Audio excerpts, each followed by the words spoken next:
Dun, dun, dun, dun, dun, dun, dun, dun, dun, dun.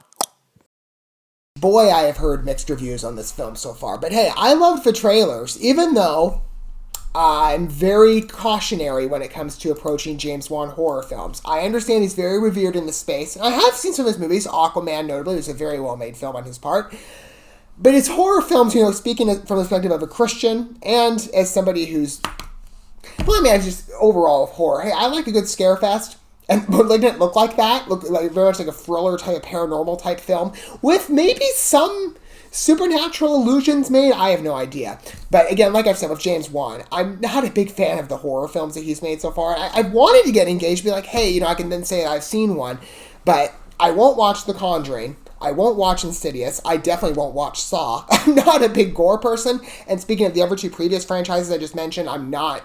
As a Christian, the darker supernatural stuff does not appeal to me, especially when it's kind of rooted into like demons and stuff. That's an automatic deterrent for me. However, Malignant, we'll see where it goes. Like I said, I'm gonna approach a content review and read it before I go in to watch them, just to know, not on a spoiler level, but just a content level and like what can I expect. But the trailers have been very strong for it. Again, like I said, it's never HBO Max, same day release. I'm not surprised. This looks so well done because it is a James Wan movie. And again, the trailers are a lot of fun to watch. So let's learn a little more about what happened with Malignant in terms of the presentation. From a horror roots featurette perspective, I love watching behind the scenes stuff. We're going to go and watch the main featurette for this first, and we'll talk about more of my condensed stuff. Let's watch the video. Like I said previously, I love the dreamlike state of how the story is being told. The VFX, like the fluid VFX, always look great. Like Venom does this so well, and Malignant is just beautiful to watch in that regard. Okay. I'm calling a horror film beautiful. I mean, it looked great. Here we go. Let's take a look. You just gotta be bold. You gotta take chances, because if you don't... I've heard you taking quite the gamble based on some of the reviews and statements I've heard just thrown around. It was very important for me to create an original story. Hopefully it works. I think audiences are starved for something that's new and different.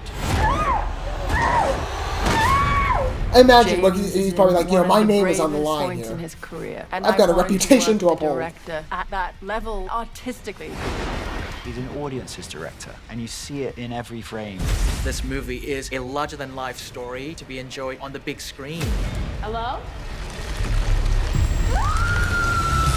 Was he kind of throwing shade at the same day release idea? I don't know. I've heard a couple of the directors were not so high up with it.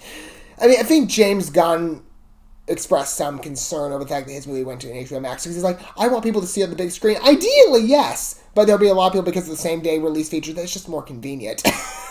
He's probably like, dang it. Anyway, like that's not how it's supposed to be seen, but it looks good. I mean, like I said, I love the VFX work for this and the whole ambiance to it. Like I love very dark horror films, like with this, especially a blue aesthetic. It looks great, but it has that cabin feel too. That some people might be familiar with based on some of those past movies that I won't watch, but. Even I could say, well, hey, I did cover the trailers, though. And granted, this was before I knew it was connected, because, no one did. They didn't market it out that way. They kept being, from the producers of The Conjuring. They didn't tell you the Curse of La Llorona was attached. But, hey, I can even tell from the cabin look that it's similar to what I've seen previously from some of his earlier... Well, that's not his work directly, but he's the one who started the franchise that film is attached to. But again, it just has that ambiance into like a horror cabin. But it looks very pretty. The casting seems to be great. And again, like I said, I will read a review to understand, what the supernatural implications might be. Because again, the imaginary friend, I love that whole aspect, but she named it Gabriel. Like, the religious association is not lost on me. So who knows what to expect. However, I would hope I get to watch it, because I really do want to watch a James Wan horror film. And this one certainly looks like it has potential. I just hope it's not overtly supernatural or gory. We'll see. What are your guys' thoughts with Malignant? Did you like the film? Because again, I've heard, if you've seen it, because I've heard so many opinions thrown out. Let me know what your thoughts are down below. Don't forget all that stuff, and liking, subscribing, and sharing that bell. I'm just used to hearing a James Wan film being generally lauded. Not so much, we like it over there versus we don't like it over there versus we're confused by it. It's just, again, a whole litany of responses. But like I said, whatever your experience has been, please let me know down below. Feel free to chime in. And until we get to watch more from HBO Max, from their same day release schedule, or whatever film we get to watch a trailer for again next for the first time, I will see you guys then. But until that point, thanks for watching this video. I love you guys. Don't forget to love yourself, your fellow man. God bless. And peace.